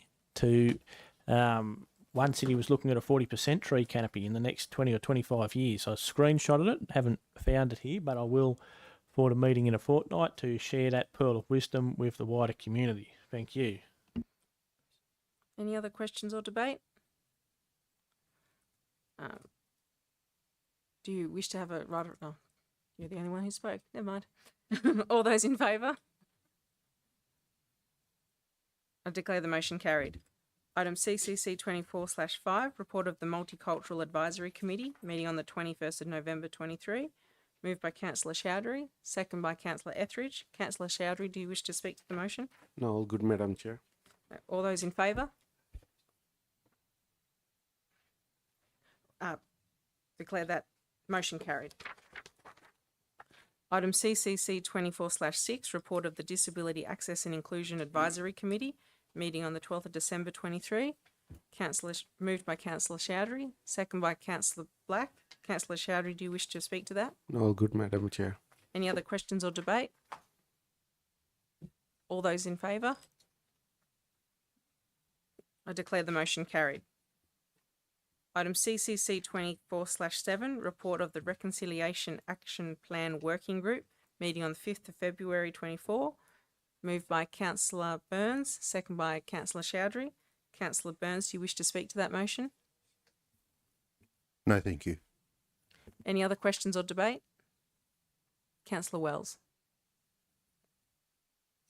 I thought I'd just mention that it was a really good discussion and getting to the point where we're getting close to having it ready to come back out to community. So Reconciliation Australia are very close to, or according to, might need to go back through to Director Craig Arms, but I just thought it was a really good discussion and we're moving forward. That's all. Thank you, Madam Chair. To clarify that. Councillor Wells? In terms of where we're up to with the Reconciliation Action Plan, we were waiting on finalising the report and just asking if Director Craig Arms could just confirm the date. Go. Through to Craig Arms. Sorry. Through you, Madam Chair. So yeah, I agree. It was a really good discussion that night in that meeting, and I'm eager, if even a little impatient now, to get it finished. We're really relying heavily on our Aboriginal liaison officer to finalise those elements that we were talking about, Councillor Wells, in that meeting. It's around the acknowledgement of the country, really squaring that up, and then to our local action groups for their feedback, and then we'll be looking to then through to Reconciliation Australia and back through our formal processes. So we're close, and just a few more hurdles to get over. Thank you. Any other questions or debate? Who's the original? Councillor Burns, do you wish to speak to right of reply? No, thank you. Okay. All those in favour? I declare the motion carried. CCC 24/8, report of the Social Justice Advisory Committee meeting the 6th of February. Moved by Councillor Wells, second by Councillor Chowdhury. Councillor Wells, do you wish to speak to that one? Thank you, Madam Chair. Look, another committee that we had some robust discussion. As you would know, you attended it with myself and community members. And look, I won't speak too much into it because there's a little bit in a couple more motions. There's some conversation around the Community Safety Action Plan and where we were, sorry, there's a bit of an echo there. There was some, nope, still an echo. Is the echo gone? Yep. Yeah, so I just wanted to make a point that the Community Safety Action Plan and the crime prevention discussion was quite robust in the Social Justice Committee, but I won't go into too much depths of that. We can save it for when we get to that point on the agenda. Thank you. Any other discussions or debate? Councillor Wright. Just clarifying the reconciliation plan working group 5th of February 2024 meeting is what we're referring to here. It's that one?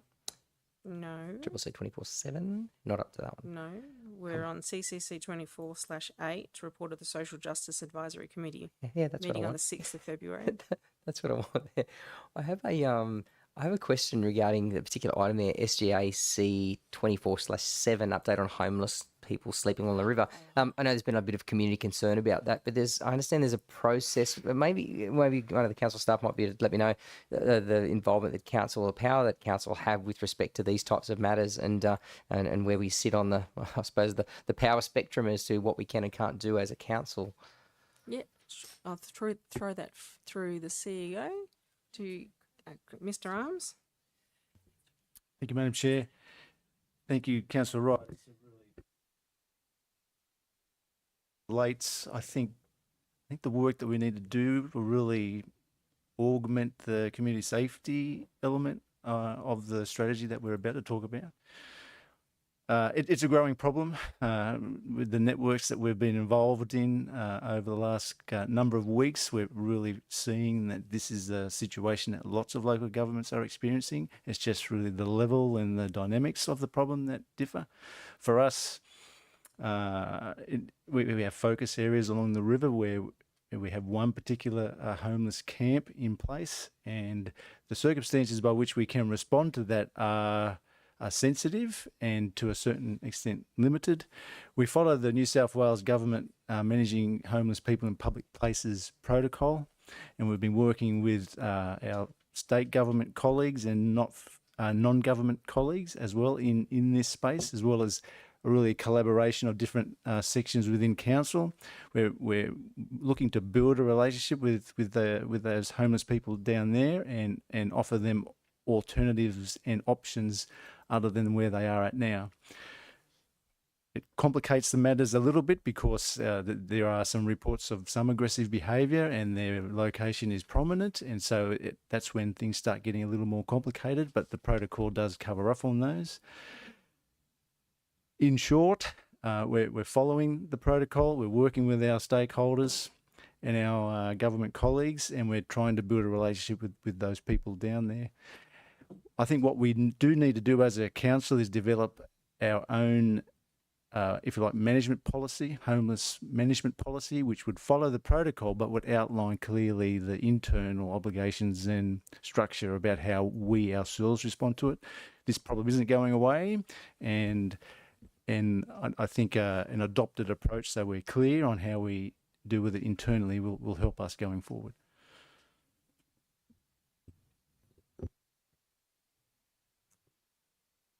Thank you, Mr. Arms. Thanks, Mr. Arms. I just want to further comment if I can. Hang on.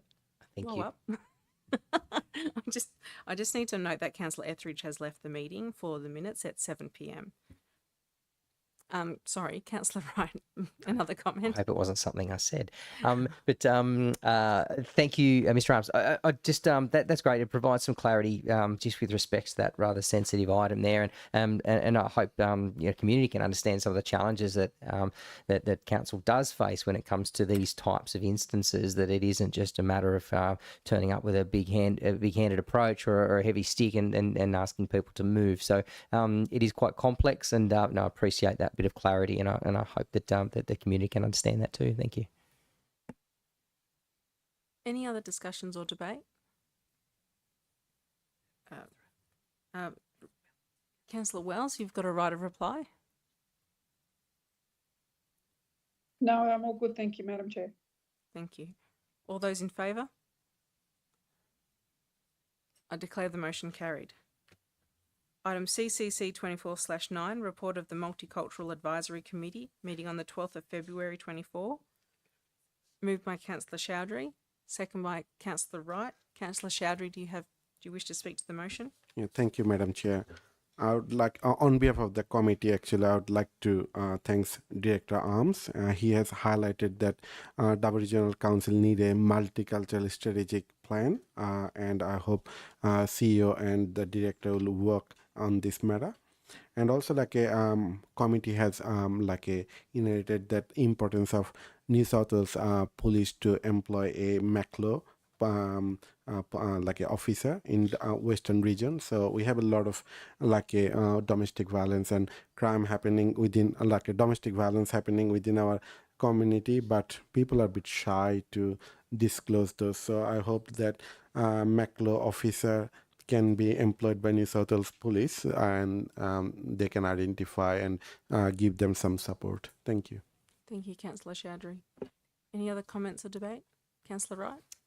Just a question, actually, just on a particular report, MAC 24/5 was the Elizabeth Park Cultural Garden concept design.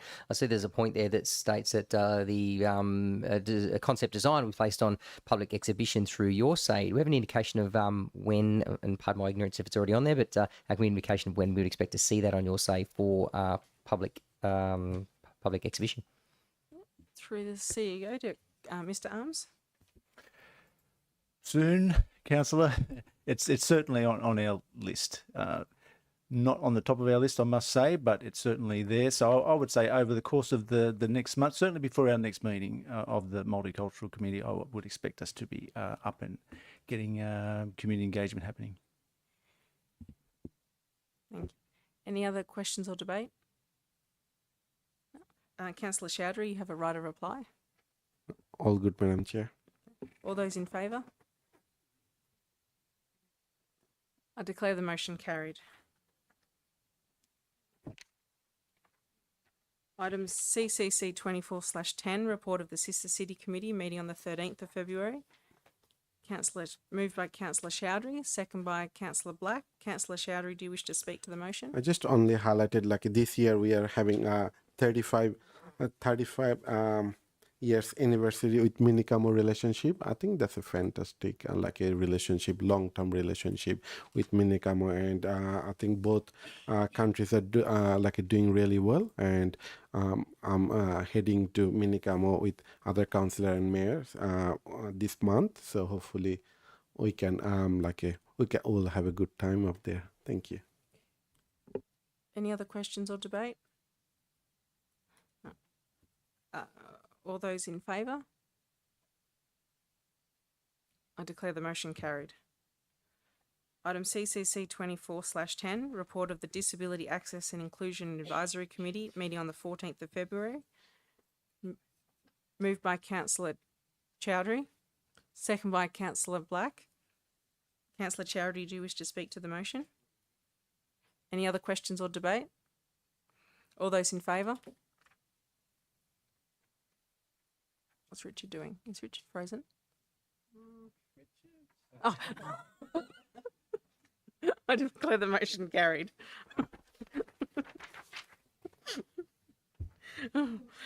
Scared me. Item CCC 24/12, report of the Spark Committee meeting on the 20th of February 24. Moved by Councillor Wright, second by Councillor Chowdhury. Councillor Wright, do you wish to speak to the motion? No, thank you, Madam Chair. Any other questions or debate? All those in favour? I declare the motion carried. Item CCC 24/13, the progress towards a community safety and crime prevention plan. Can I have someone move the recommendation of the report of the Director, Community and Cultural Places? Moved by Councillor Wells, second by Councillor Chowdhury. Councillor Wells, do you wish to speak to the motion? I do, thank you, Madam Chair. Look, this is what I was referring to earlier, that there was some really robust discussion at the last the Social Justice Committee around where we're at with the community safety action plan and what needs to happen, and we need to get moving on it because we need to give the community some confidence that we're actually doing something. And so far it's been, I think there's been a lot of work done, a lot of research, and Director Craig Arms has done some pieces of work and assessed other councils. So I think we're moving forward, and I just wanted to sort of say, I feel like we've been able to sort of go up a gear, and I'm hoping that there'll be the Community Safety Action Plan, which will look at youth crime prevention and crime prevention come down soon. So yes, very happy to see that moving along. Thank you, Madam Chair. Thank you, Councillor Wells. Any other discussion or debate? Just noting Councillor Burns has left the room. He'll be back. Councillor Black? I won't wait. I'll carry on. Our very good report, comprehensive report. Thanks to all the people that have had input into that. It's good to see point 3 that the CEO develop a youth strategy in collaboration with the Youth Council and other key stakeholders. We really do, breaking the cycle of youth offending is going to take decades to do. It's not an easy fix, and it will take decades, but all of these sort of strategies all feed into basically getting the kids engaged when they're young and looking to break that cycle where kids don't get into the criminal justice system, and anything that council can do to help that is a good thing. Noting that there's only this LGA, the Dubbo LGA, is one of only 2 LGAs in New South Wales from the Boxar stats that are above average in all 13 broad categories of crime, Moree being the only other LGA. So anything that we can do as a council to basically do what we can in the absence of other resources from state and federal governments will be very welcome. Thank you. Thank you, Councillor Black. Any other discussion or debate? Councillor Wells, do you have... Oh, sorry. Councillor Wright. Thanks, Madam Chair. Yeah, absolutely support this, and certainly to have youth crime and youth at the centre of this is really important. Youth crime across all regions is growing seemingly exponentially, and I'm sure everyone, right or wrong, has their own opinions as to why. So absolutely, that's a very important point. I just wanted to there was a paragraph in there on page 56 refers to the Tamworth a case study there, and I know there's a growing push amongst the community for council to take ownership of this and or just have more police. But it's deeper than that, and that last paragraph on that page gives a really good indication of the depth of involvement that that council and all groups need from community. And this does talk about local police, and it does talk about council, but it also talks about community and justice. It talks about the liquor accord, the business chamber, the taxi industry, domestic violence services, Aboriginal crime and justice service sector, Department of Education, Aboriginal Lands Council, justice advocacy services. It is really deep. It's not just becomes a council problem to try and fight crime. It's certainly not that. So look, I applaud staff for putting together this this particular report and digging deep on some of those other strategies. I know Forbes is mentioned in there as well. So yeah, happy to support this particular item. Thanks. Any other questions or debate? Councillor Welsh, you have a right of reply. No, thank you, Madam Chair. I think it was a really good discussion, and very clearly everyone is in support. Thank you so much. Thank you. All those in favour? I declare the motion carried. Item CCC 24/14, Macquarie Regional Library Performance Report, October to December 23. Can I have a councillor move the report? Councillor Black, second by Councillor Burns. Councillor Black, do you wish to speak to the motion? Just very briefly, the libraries continue to be very well patronised and need greater funding from the state government. Thank you. Thank you, Councillor Black. Any other discussions or debate? All those in favour? I declare the motion carried. Item CCC 24/15, Delroy Parklands Master Plan, Results of Public Exhibition. Can I have someone move the recommendation of the report of the Manager of Recreational and Open Spaces?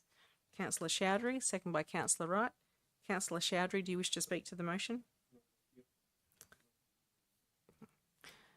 Any other questions or debate? Councillor Wright. Thank you. I just wanted to highlight a point in here. I know there's been some community consultation and some community feedback. So thank you for those people who put forward their thoughts on it. This isn't a strategy or a master plan that we'll adopt here and then and start moving dirt tomorrow. There's a lot that needs to be done, and a lot of that is funding through developer contributions and external funding opportunities. So this is one that will be progressively implemented. It won't happen immediately. I know council does need to build its own resources to maintain parklands, etc., and that's an important part of this concept. So, and I hope that goes towards addressing some of those concerns that some residents had with their objections with respect to that particular master plan. Thank you. Any other questions or debate? Councillor Black. Thank you. I note some of the objections and concerns by residents. Just the outdoor gym part, where I've been reading through the report, I've hardly ever seen the outdoor gyms around town being used. I'm yet to be convinced of their patronage by people. And a skate park over there, hopefully we could put in some CCTV to maybe dissuade any antisocial behaviour. That might be a good thing when it gets up to construction, but that'll be a few years yet. Thank you. Any other questions or debate? All right. Councillor Chowdhury, you have a right of reply. All those in favour? I declare the motion carried. The next item for consideration in the Culture and Community Committee is confidential. Can I now have someone move to defer item CCC 24/16 to be dealt with at the end of the Corporate Services Committee in the confidential section? Councillor Wright, second by Councillor Chowdhury. Any questions or debate? All those in favour? I declare the motion carried. As it has been moved to deal with in a confidential item after the Corporate Services Committee, I now declare the Community and Culture Committee meeting closed at the time being 7:17 p.m.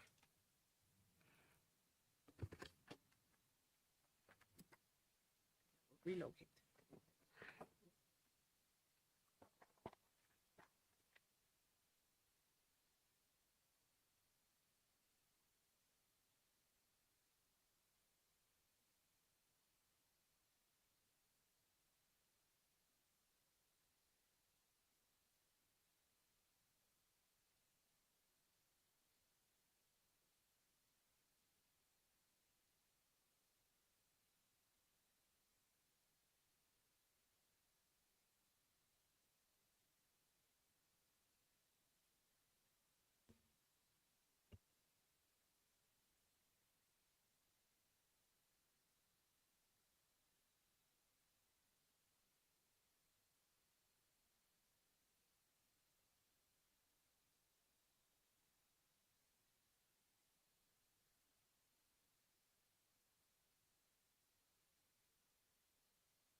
Welcome to Corporate Service Committee meeting. I now open the March 2024 Corporate Service Committee meeting in the time being 7:18 p.m. First item, CCC 24/1, leave of absence. I have received an apology from the Councillor Damian, or Councillor Mann. Could I please have someone moved? Yep, Councillor Byrne, and seconded by Councillor Wright. Can I have yep.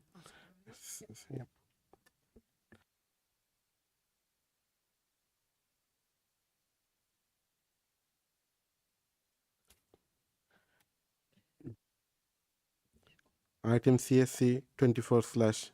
Isn't they have to accept?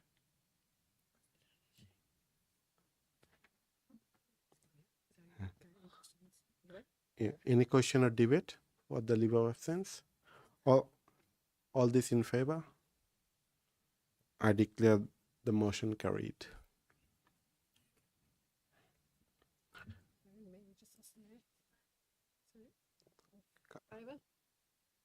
Councillor Dickerson, you in favor? Leave of absence?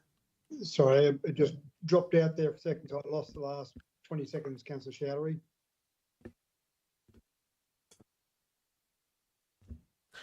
I just received an apology from Councillor Mann.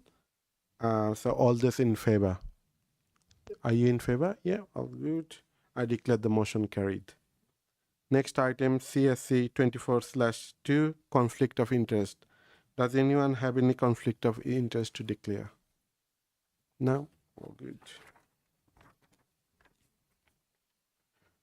Next item is CSC 24/3, the report of the Financial Performance Committee meeting 16th November 2023. Can I please have someone move the recommendation of the report of the Financial Performance Committee? Moved by Councillor Wright, seconded by Councillor Burns. Yeah. Councillor Wright, do you have any, do you want to speak to the motion? No, all good. Thank you, Mr. Chair. Thank you. Any question or debate? No? All those in favor? I declare the motion carried. Next item is CSC 24/4, the report of the Wellington Town Committee meeting 11th December 2023. Can I please have someone move the recommendation of the report of the Wellington Town Committee? Councillor Ivy, and seconded by Councillor Goff. Seconded by Councillor Goff.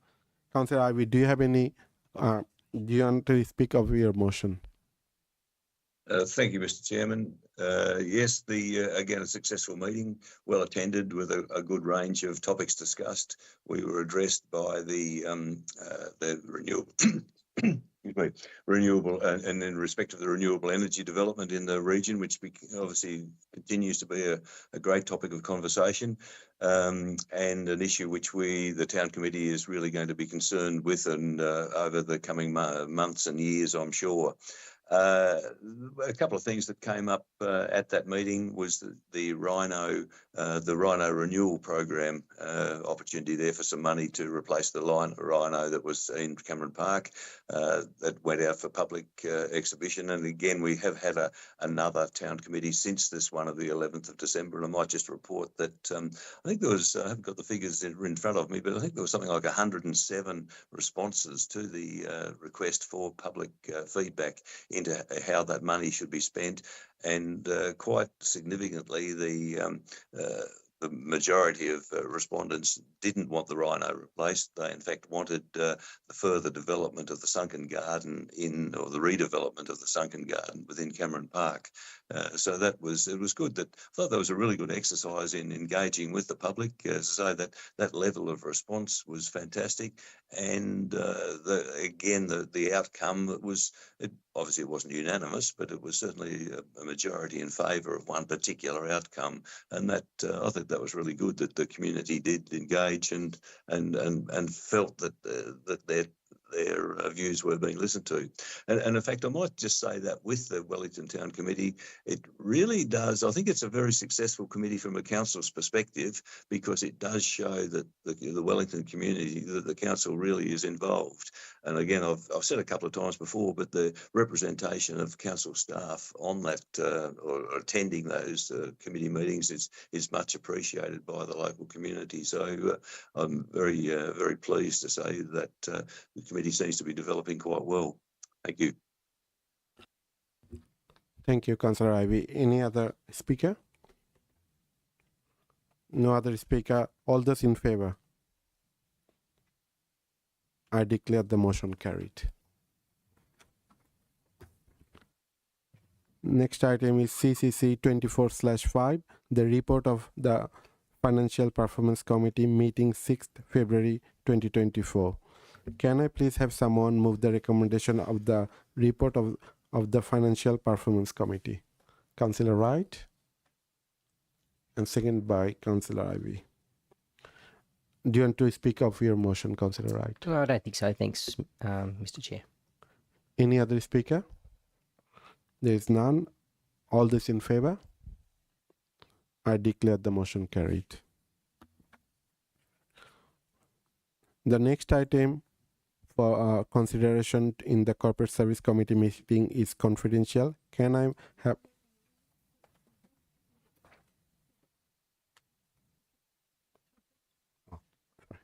Sorry, missed one.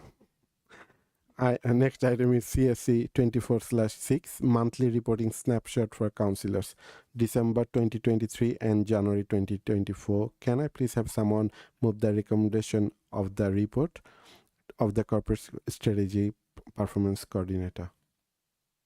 Councillor Gough, seconded by Councillor Wright. Do you want to speak, Councillor Gough? Any other speaker? Yeah, Councillor Wright.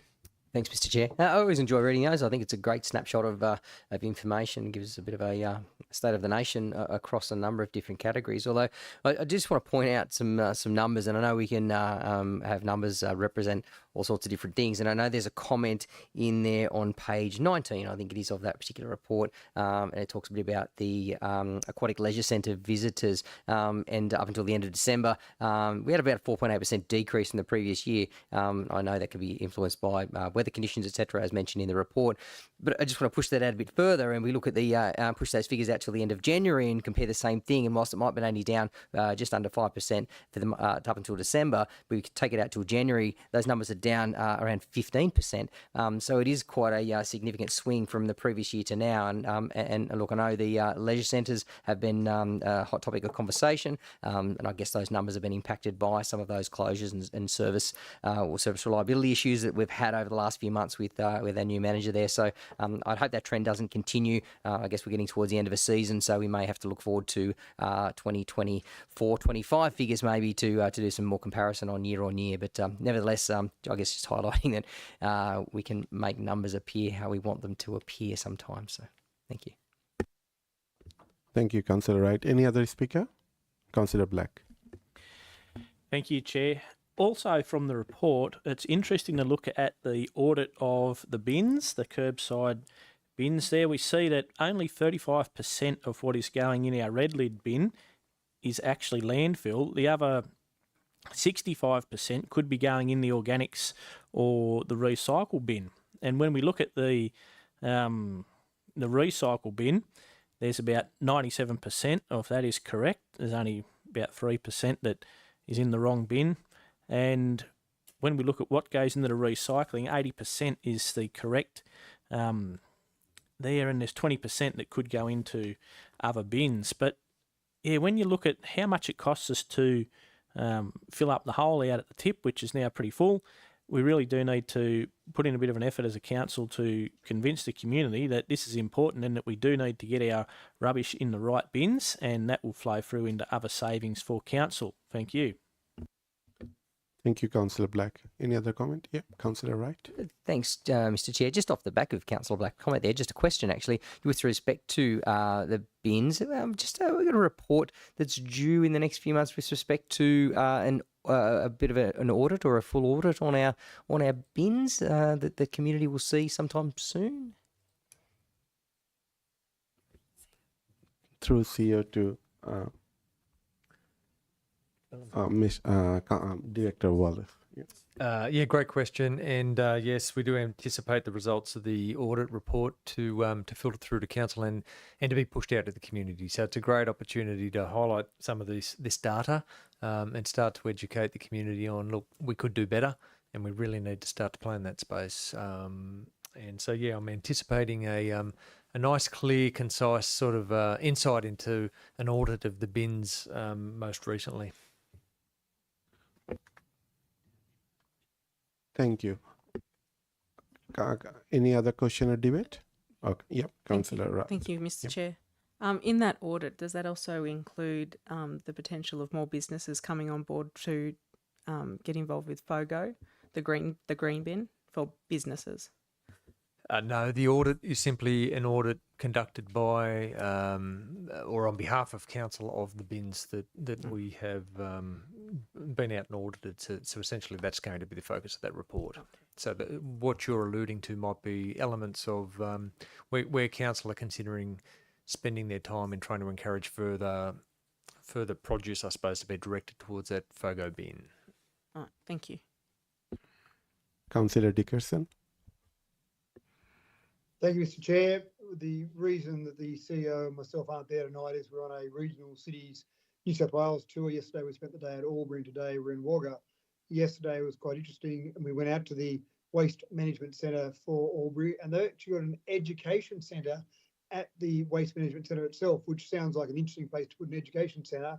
But in reference to what's going to the bins, they have done an extensive amount of work on education and they're certainly getting better results now. So you can achieve better results. It does take a fair bit of work though, and they've dedicated several staff and a whole education centre to it. But that's something we can consider in our community. It does cost money to do that, but education is certainly the key to that part of it. Thank you, Councillor Dickerson. Any other question or debate? Councillor Goff, you have a right of reply. All those in favour? I declare the motion carried.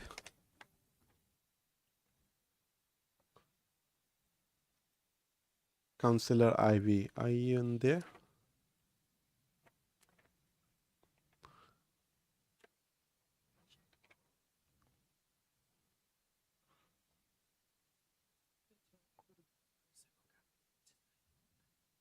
We not Councillor Ivy not on the line. Yeah. The next item for consideration in the Corporate Service Committee is confidential. Can I have someone move to defer the item CSC 24/7 to be dealt within the confidential session? Councillor, yeah, Wright and Jess. Yep. Seconded by Councillor Goff. Yeah, Councillor, I'll be back now. Yeah. Any question or debate? No? All those in favor? I declare motion carried.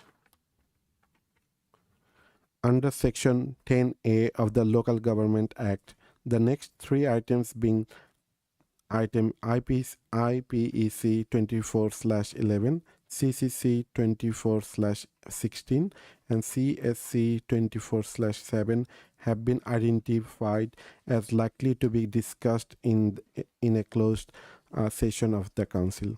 Can I now have someone move as confidential session to deal with the confidential item? Councillor Byrne and seconded by Councillor Black.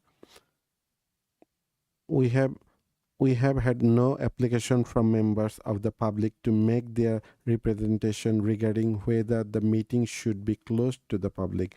Do any members in the public gallery have any comments and regarding the proposal to hear items IPEC 24/11, CCC 24/16 and CSC 24/7 in a closed session of council. I can't see anyone in here, so no. I declare the motion carried and time being. All those in favor? Sorry. Councillor Dickerson, you in favor? Yep. I declare motion carried. And time being 7:33 p.m. The streaming will now be turned off and any member of the public will be asked to leave of the chamber. The chamber will be reopened and the live stream restarted after deliberation of this matter with the resolution to be made public. Please stop web streaming.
What's funny? Please start. Open the door. Yeah. I'm sure there's no one there, but just in case. Thank you, Celeste.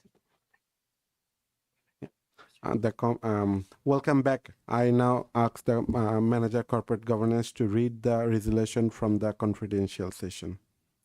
Item IPEC 24/11, tender for the design and construction of Saxa Road, Comabella Causeway Bridge.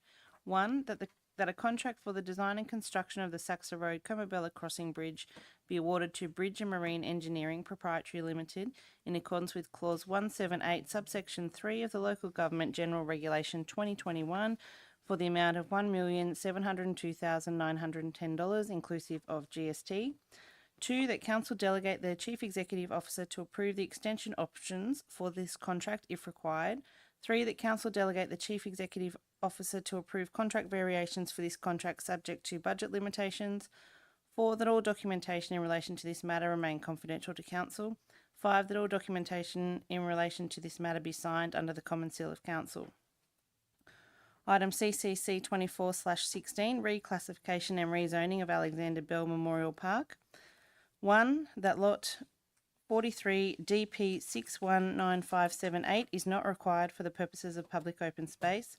2. That Council prepare a planning proposal to undertake reclassification of Alexander Bell Memorial Park from community land to operational land under the provisions of the Local Government Act 1993 and to rezone the land for the purposes of residential development under the provisions of Dubbo Regional Local Environmental Plan 2022.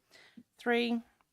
That it be noted in accordance with the requirements of the Environmental Planning and Assessment Act 1979 and the Local Government Act 1993, Council is required to undertake a community consultation for a period of no less than 28 days and hold a public hearing.